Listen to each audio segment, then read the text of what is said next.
मम्मा आप एक बार मिलकर तो देखिए, रोज बहुत अच्छी लड़की है, उसके साथ मेरी कंपेटेबिलिटी मैच होती है, मुझे उसके साथ टाइम बिताना बहुत अच्छा लगता है मॉम।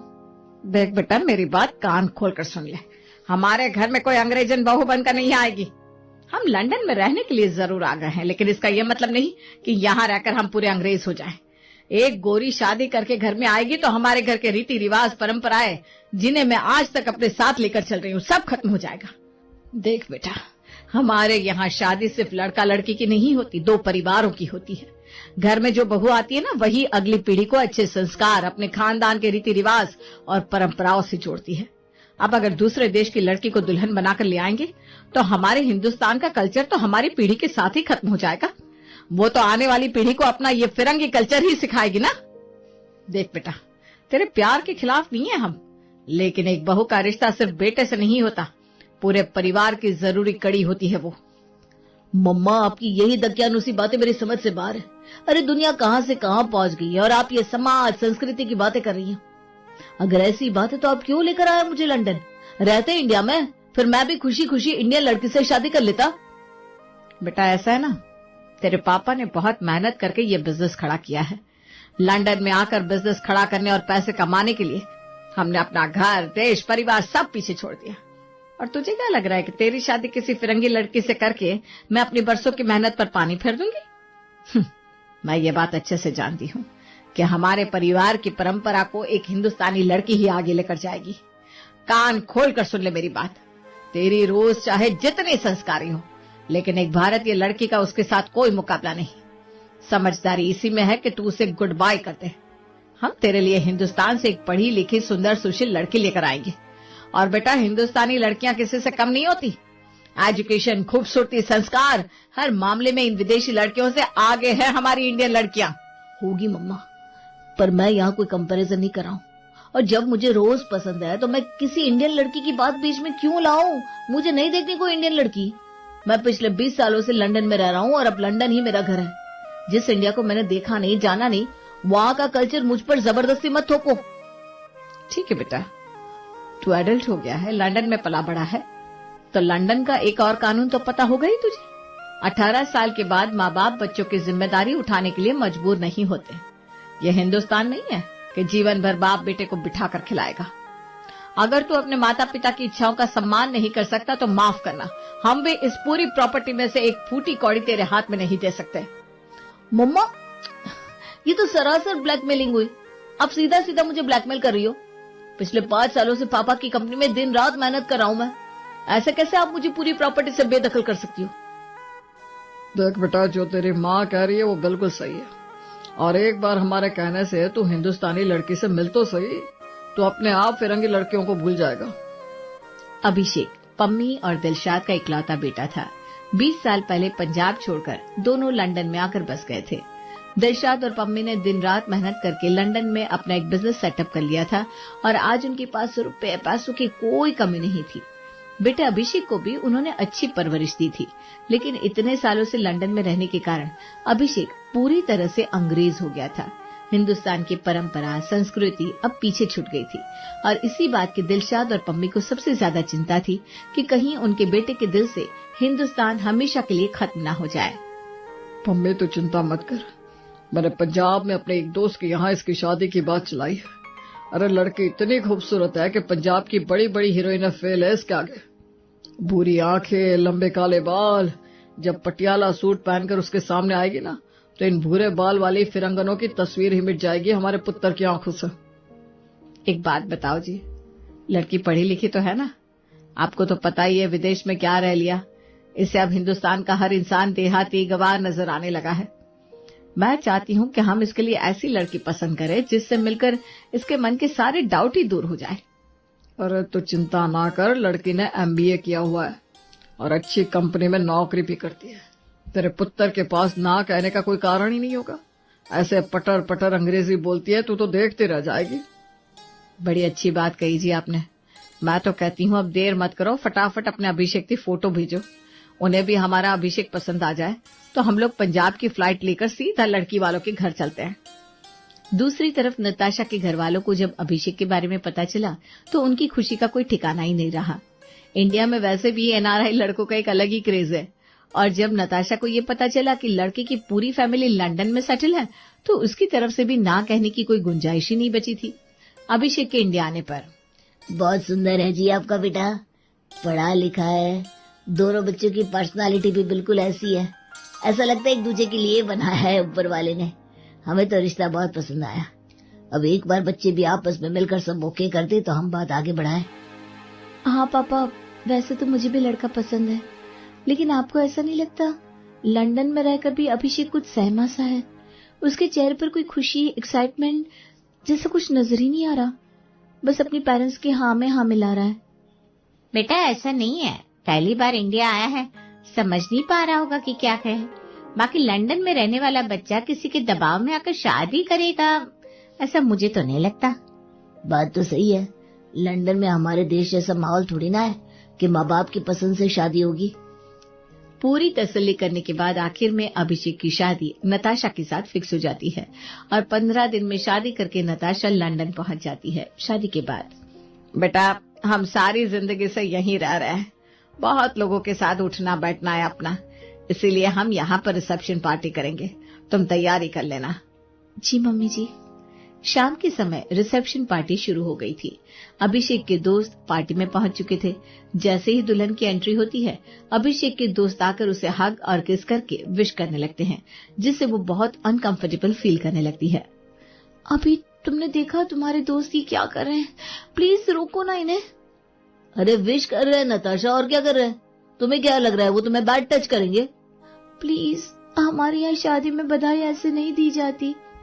मैं तुम्हारी पत्नी हूँ और कोई भी आकर मुझसे लिपट रहा है और तुम्हें इस बात से कोई एतराज नहीं, कैसे पति हो तुम? नताशा गुस्से में पार्टी छोड़कर चली जाती है। अभिषेक क्या हुआ नताशा को? मुझसे क्या पूछ रही हो आप? जाकर अपनी गंवार बहू से पूछो। बहुत गर्व था ना आपको उस पर, पहले दिन ही तमाशा करके चली गई वो। लिखवा लो मॉम, वो 1 महीना भी नहीं टिकेगी यहाँ के तौर तरीके सीखने में आधी उम्र बीत जाएगी उसकी।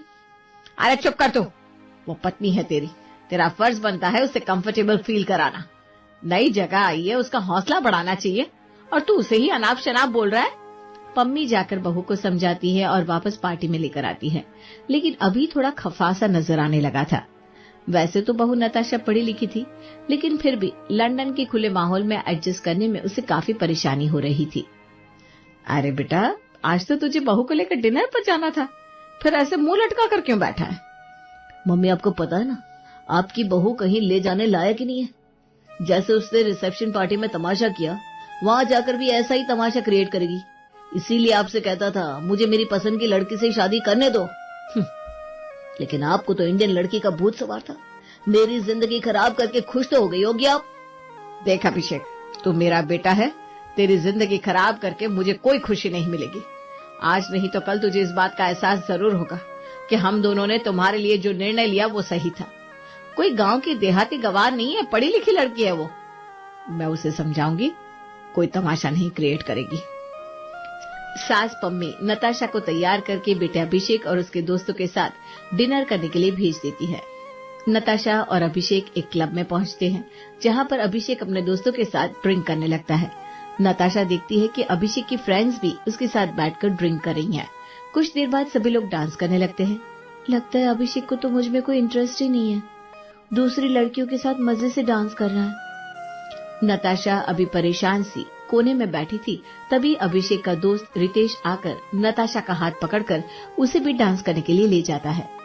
क्या कर रहे हो आप? हाँ, आप लोग डांस करिए, मुझे कंफर्टेबल नहीं लग रहा है।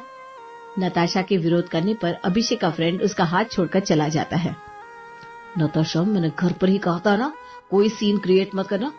अरे ये तुम्हारा जालंधर का छोटा सा गांव नहीं है, लंदन है, और यहाँ पर शादीशुदा लड़कियां सर पर पल्लू डालकर सबके पांव नहीं छूती। अब जब लंदन आ ही गई हो तो यहाँ के तौर तरीकों में जीना सीखो। मेरे दोस्त कोई बदतमीजी नहीं कर रहा है। हमारी शादी की खुशी में तुम्हारे साथ उसने डिनर पर बुलाया है। खाओ पियो, मुस्कुराओ, डांस करो, बुराई क्या इसमें? अभिषेक की बातों का नताशा के पास कोई जवाब नहीं था, इसलिए वो चुपचाप घर लौट आती है। अगले दिन सुबह नताशा रसोई में जाती है। मम्मी जी, नाश्ते में क्या बनेगा?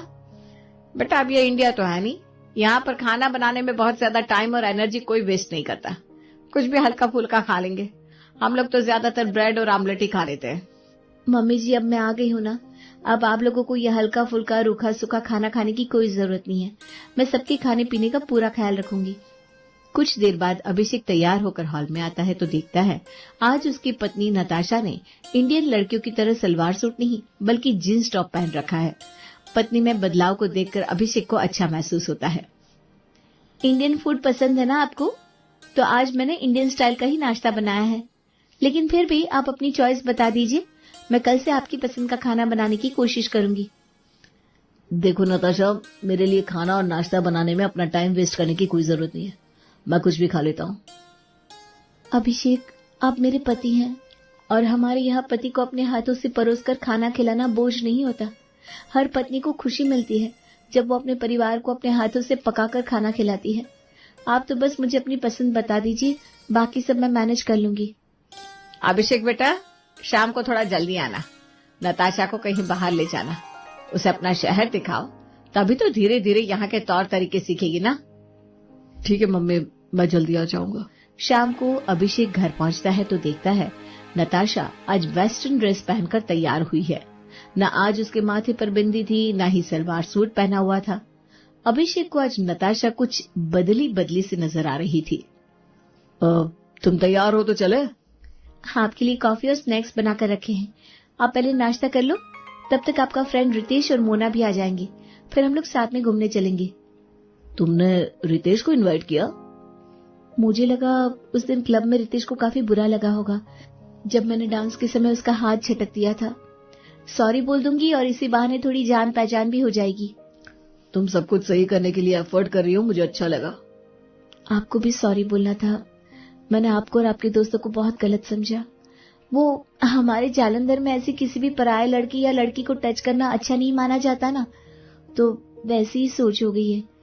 फिर यहाँ पर आने के बाद मम्मी जी ने समझाया कि यहाँ पर लोगों की सोच अलग है। दोस्त एक दूसरे के गले मिल सकते हैं, साथ में डांस भी कर सकते हैं और उसको यहाँ गलत नहीं माना जाता। मम्मी जी की बातें सुनने के बाद मुझे लगा कि मुझे अपने अंदर बदलाव करना चाहिए। पत्नी की बातें सुनने के बाद अभिषेक मुस्कुराने लगता है। और सुनो, अब बाहर जा रहे हैं तो डिनर बाहर ही करके आएंगे। तुमने आलू के पराठे बनाकर तो नहीं रख दी ना मेरे लिए? वैसे भी मैं देख रहा हूँ आजकल तुम्हें मेरे खाने का कुछ ज्यादा ही ख्याल रहता है। बिल्कुल नहीं, आज तो मैं आपके साथ आपका विदेशी डिनर ही करूंगी, फिर कल सुबह आप मेरा देसी नाश्ता कर लेना, ठीक है ना? अच्छा ठीक है। ये देखो, रितेश और मोना भी आ गया।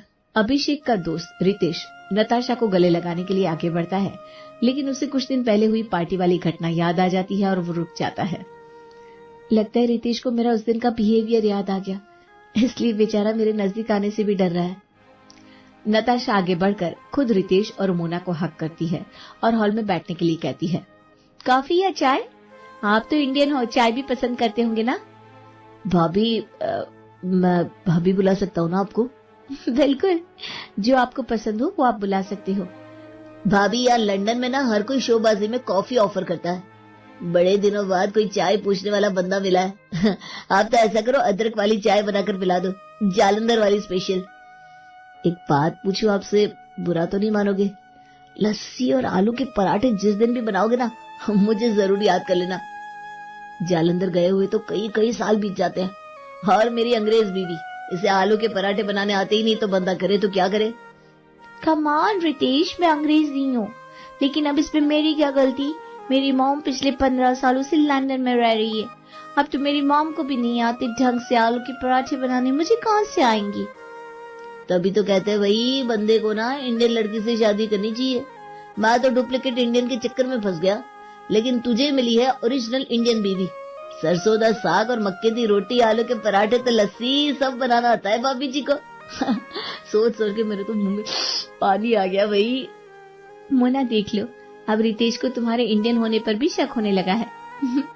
आप बिल्कुल भी टेंशन ना लो रितेश, अगर मोना चाहे तो मैं उसे सब बनाना सिखा सकती हूँ।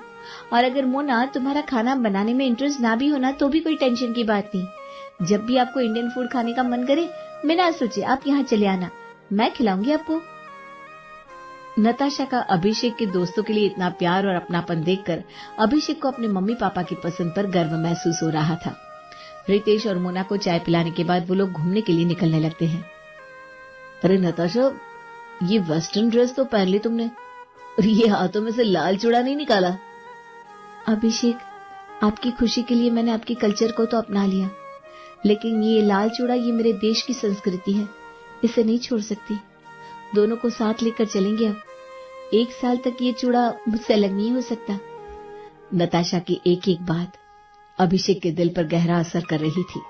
गुजरते वक्त के साथ नताशा और अभिषेक के बीच में अच्छी अंडरस्टैंडिंग हो गई थी।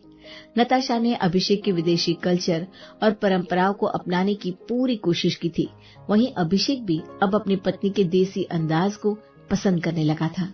कुछ दिन बाद, बेटा 1 महीना हो गया है तुम्हारी शादी को। मैं जानती हूँ मैंने दबाव बनाकर तुम्हारी शादी नताशा से कराई। उस समय तो हम तुम्हारे दुश्मनी नजर आ रहे होंगे। ये फैसला जितना तुम्हारे लिए मुश्किल था, उससे कहीं ज्यादा तुम्हारे पापा और मेरे लिए कठिन था। लेकिन बेटा, शादी के फैसले ना ऐसी ही भावनाओं में बहकर नहीं किए जाते।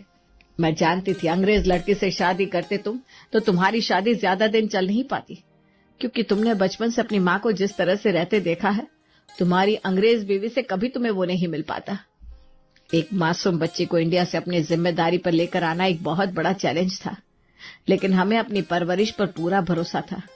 मैं जानती थी रोज से तुम प्रेम नहीं करते, वो महज एक आकर्षण था। अब ठीक कह रही हूँ मम्मी, रोज को मैं डेट तो कर रहा था, लेकिन मेरा शादी का कोई वादा नहीं था उसके साथ। आप लोग मेरी शादी किसी गंवार इंडियन लड़की से ना कर दो, इसीलिए मैं रोज से शादी करने की जिद पर अड़ गया। आप लोगों को नताशा से शादी के लिए हाँ बोलने से पहले मैंने रोज को शादी के लिए प्रपोज किया था।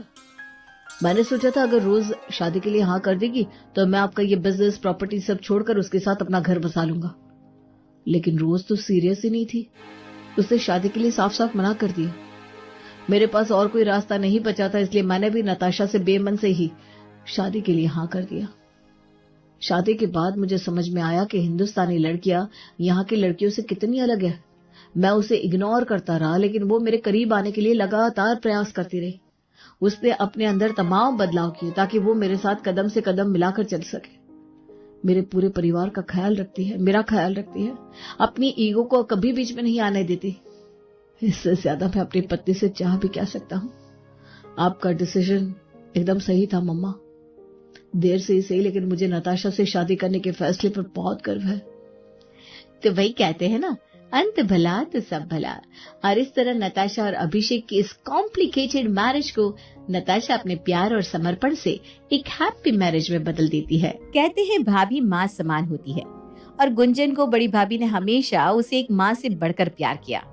लेकिन वहीं उसकी छोटी भाभी उसके रास्ते का कांटा बनकर हमेशा उसकी जिंदगी में मुश्किलें खड़ी करती है। अपनी दोनों भाभियों के बीच अब गुंजन की जिंदगी किस तरह कटती है, चलिए देखते हैं। पापा प्लीज मान जाइए ना, आप जानते हैं कि मैं हमेशा से फैशन डिजाइनिंग पढ़ना चाहती थी। प्लीज मुझे फैशन डिजाइनिंग पढ़ने दीजिए ना। देखो गुंजन, मैंने तुझे 12वीं तक पढ़ा दिया, यही तेरे लिए बहुत है। वरना हमारे खानदान में किसी ने अपनी बेटी को इतना भी पढ़ाया लिखाया नहीं है। पापा आप समझते क्यों नहीं, वो जमाना कुछ और था और आज का जमाना कुछ और है। मैंने एक बार मना कर दिया ना, अब मुझे इस बात पर और बहस नहीं चाहिए। मम्मी प्लीज आप ही पापा को कुछ समझाइए ना। भला मम्मी जी पापा जी को क्या समझाएंगी, पापा जी ठीक ही तो कह रहे हैं। और वैसे भी तुम फैशन डिजाइनिंग करके करोगी क्या? कल को शादी करके अपनी ससुराल चली जाओगी, वहाँ तुम्हारी ये फैशन डिजाइनिंग कोई काम नहीं आएगी। खामखा पापा जी का पैसा बर्बाद मत करवाओ तुम। अरे इसमें भला पैसा बर्बाद होने वाली क्या बात है? और हमारे पास पैसे की कमी है क्या?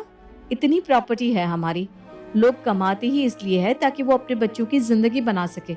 और ये क्या बात हुई कि कल को इसे शादी करके ससुराल जाना है तो ये अपने सपनों को पूरा ही ना करे। अगर गुंजन को फैशन डिजाइनिंग की पढ़ाई करनी है तो इसमें दिक्कत ही क्या है? थैंक यू भाभी, पूरे घर में एक आप ही हो जो मुझे समझती हो। तेरी भाभी चाहे कुछ भी कहे, लेकिन मैं तुझे आगे नहीं पढ़ाऊंगा। हमारे घर में कोई लड़की इतनी नहीं पढ़ी।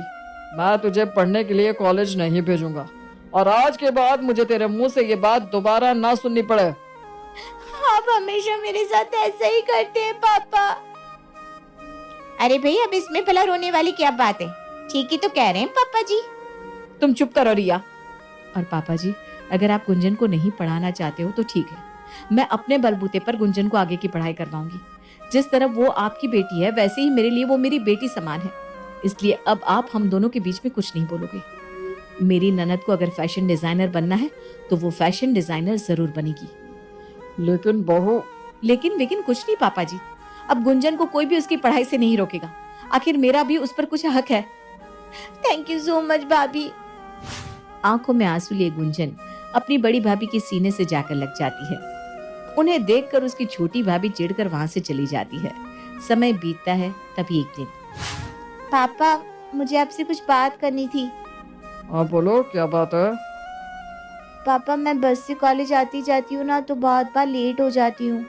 मुझे स्कूटी दिला दीजिए ना। अरे बाकी लड़कियां भी तो बस से ही ट्रैवल करती हैं, तो तुम्हें बस से ट्रैवल करने में इतनी दिक्कत क्या है? जब से कॉलेज जाने लगी हो तब से तो तुम्हारे तेवर ही बदल गए। इसमें तेवर बदलने की बात कहाँ से आ गई भाभी? ये आप क्या कह रही हैं? अगर आप किसी चीज में मुझे सपोर्ट नहीं कर सकती तो इस तरीके से मम्मी पापा को मेरे लिए भड़काइए तो मत। ठीक है तो कह रही है तुम्हारी छोटी भाभी, बस से कॉलेज जाना है तो जाओ, वरना घर में बैठो। गुंजन उदास होकर अपने कमरे में चली जाती है। लेकिन अगले दिन वो जैसे ही कॉलेज के लिए तैयार होकर घर से निकलती है तो आंगन में उसे एक स्कूटी दिखाई देती है। ये स्कूटी यहाँ पर कैसे आ गई? माँ जल्दी से यहाँ आओ। अरे क्या हुआ? क्यों सुबह सुबह इतनी जोर जोर से चीख रही है? ये देखो माँ, हमारे आंगन में ये स्कूटी किसकी है? मैंने कल पापा को स्कूटी के लिए बोला था। पापा ने मेरे लिए स्कूटी खरीदी है शायद, है ना? नहीं तो तेरे पापा ने तो तेरे लिए कोई स्कूटी नहीं खरीदी। तो फिर ये स्कूटी किसकी है? ये स्कूटी तुम्हारी है। ये मेरी है, इसका क्या मतलब? अब तुम इतनी भी बुद्धू नहीं हो। ये स्कूटी तुम्हारी है, तुम्हें चाहिए थी ना, तो मैंने खरीद ली तुम्हारे लिए। चलो अब तुम आराम से इस पर कॉलेज जाओ जाओ जाओ। भाभी आप कितनी अच्छी हो। Thank you thank you thank you so much. अगर आप नहीं होती तो न जाने इस घर में मेरा क्या होता। ऐसे कैसे मैं नहीं होती? मुझे तो भगवान जी ने पहले से ही तुम्हारे भैया की किस्मत में लिख दिया था। भाभी I love you so much. Love you too मेरी गुड़िया। जा अब जल्दी से कॉलेज जा वरना लेट हो जाएगी।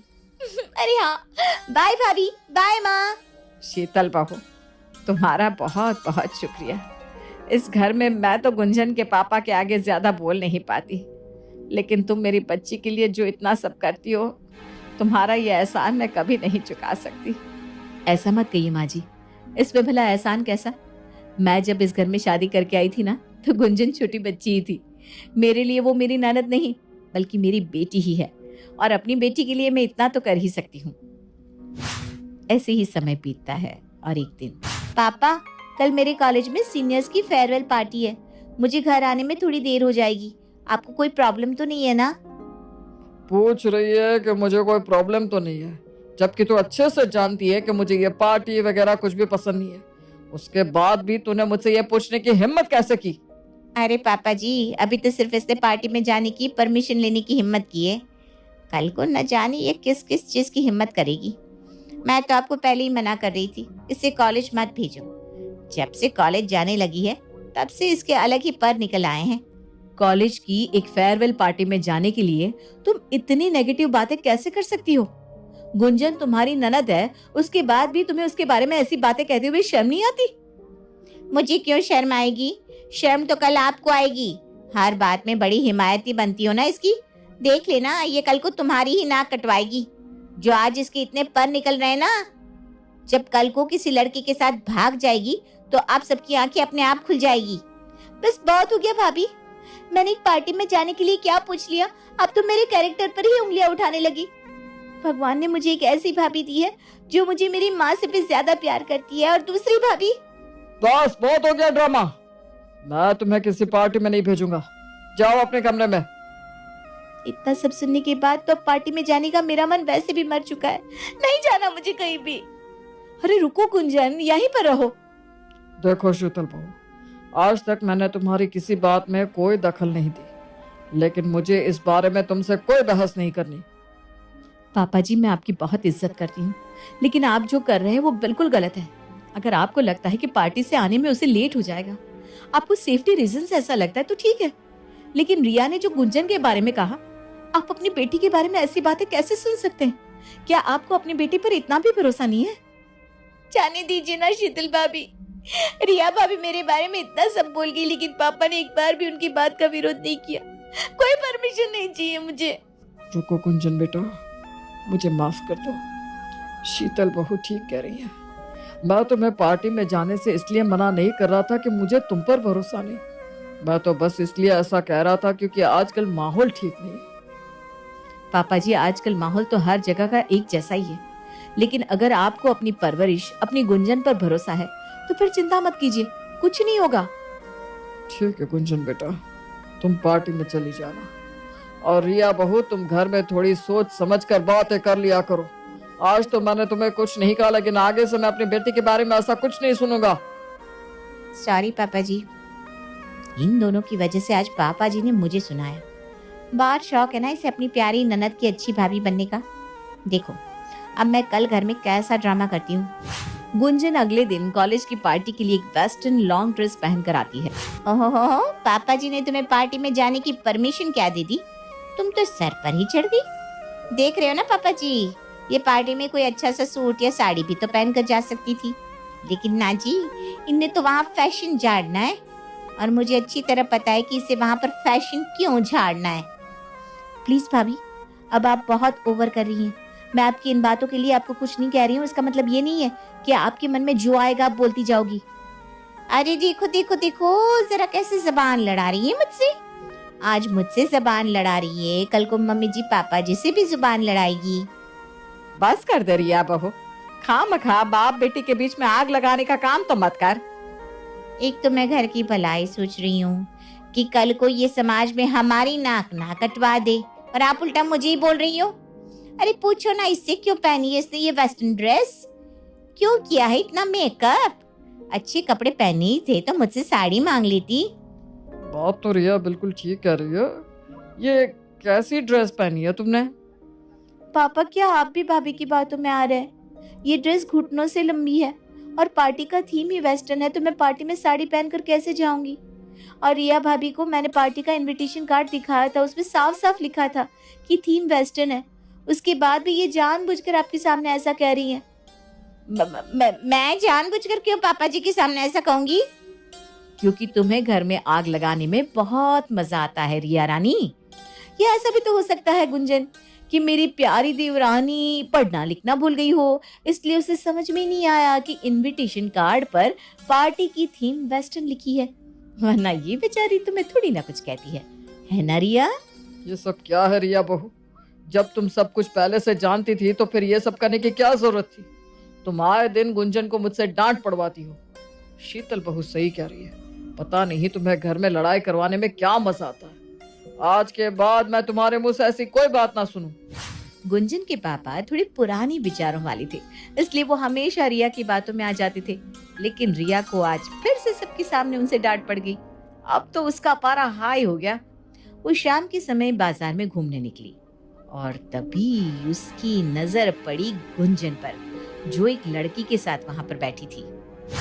अरे अरे अरे, ये तो मेरी प्यारी ननद जी है। इस पर शक तो मुझे पहले से ही था कि ये जरूर कुछ ऐसा कर रही है, लेकिन आज तो मुझे इसके खिलाफ अच्छा खासा सबूत मिल गया। अभी इसकी फोटो क्लिक करती हूँ।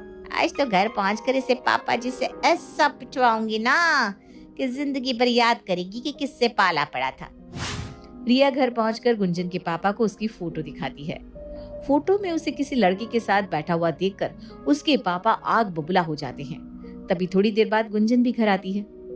क्या बात है पापा, आप इतने गुस्से में क्यों हो?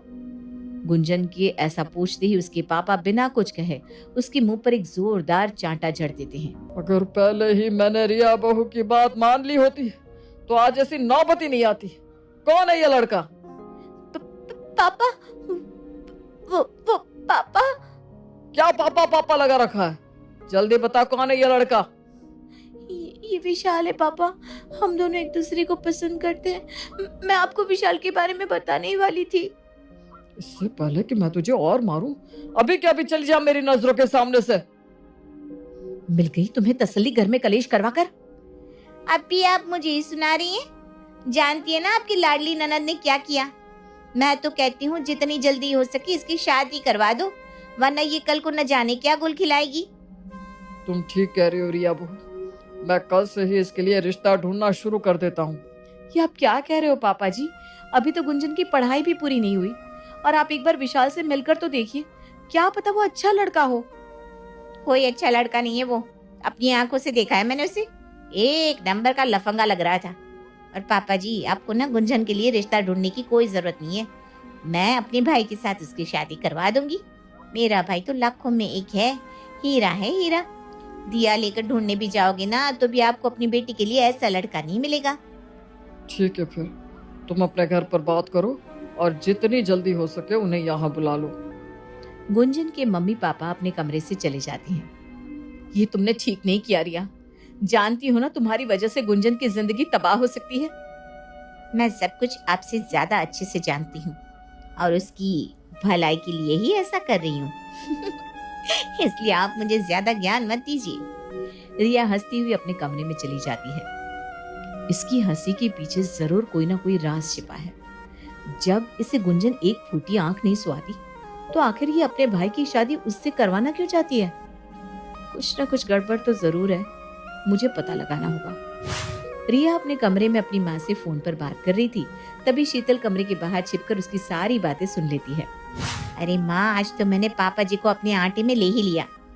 मैंने तो कितनी बार गुंजन को फंसाकर ये शादी की बात पर लाने की कोशिश की, पर वो शीतल दीदी हर बार आकर उसे बचा लेती थी। लेकिन इस बार उन्हें ऐसा करने का मौका ही नहीं मिला। तुम्हारी बेटी ने इस बार बिल्कुल सटीक निशान लगाया है। बस एक बार गुंजन की शादी राजीव से हो जाए, इसके बाद तो हर जगह बस मेरा ही राज होगा। ये लोग तो दहेज में इतना पैसा देंगे कि आप और मैं माला माल हो जाएंगे, माला माल। और उसकी ननद होने के नाते घर में फिर मेरा भी अलग ही रुतबा होगा।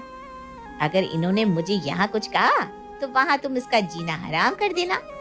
एक बार बस की शादी हो जाने दो, इसके बाद तो ऐश ही ऐश है। बात बोलती है ना ये शीतल मेरे सामने, इसकी तो जुबान भी नहीं निकलने दूंगी फिर मैं। एक बार इनकी बेटी की डोर तुम्हारे हाथ में आ जाए ना, उसके बाद तो उसे मोहरा बनाकर ये सारी प्रॉपर्टी अपने नाम करवा लूंगी। इन सबको तो मैं तिनकी की तरह निकाल कर घर से फेंक दूंगी। अच्छा, तो ये बात है। पर कोई बात नहीं देवरानी जी, अगर आप शेर हो तो मैं सवा शेर हूँ। आपकी सारी बातें मैंने अपने फोन में रिकॉर्ड कर ली है। अभी जाकर पापा जी को सब बताती हूँ। मेरी ननद की जिंदगी खराब करने चली थी ना, अब देख क्या होता है।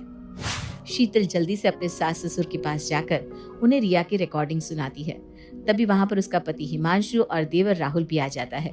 उस रिकॉर्डिंग को सुनकर तो उन सभी के होश ही उड़ जाते हैं। मैंने कभी सपने में भी नहीं सोचा था कि रिया इस हद तक गिर सकती है। इसकी इस हरकत के लिए मैं इसे कभी नहीं छोड़ूंगा। रिया अभी के अभी यहाँ पर आओ। अरे ये राहुल जी इतनी जोर जोर से क्यों चिल्ला रहे हैं? भैया को क्या हो गया? वो तो कभी इस तरह जोर जोर से नहीं चिल्लाते। चलकर देखती हूँ।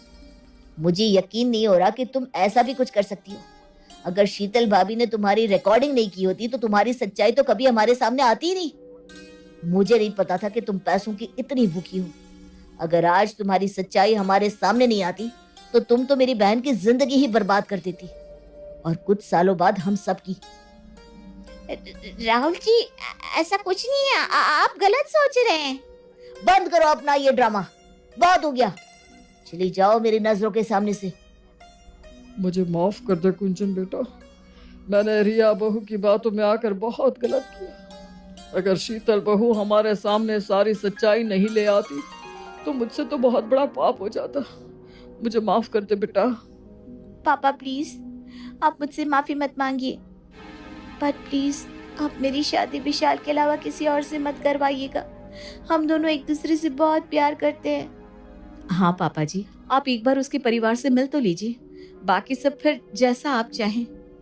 ठीक है बेटा, उन्हें कल घर बुला लो। अपनी घिनौनी हरकतों और साजिशों की वजह से रिया सबसे अपने रिश्ते खराब कर बैठती है। उसका पति राहुल भी फिर कभी उससे उस तरह प्यार नहीं कर पाता। वहीं अपनी बड़ी भाभी के सपोर्ट से गुंजन अपने पापा को विशाल से शादी के लिए मना लेती है और शीतल अपनी लाडली ननद को खुशी खुशी उसके घर से विदा करती है।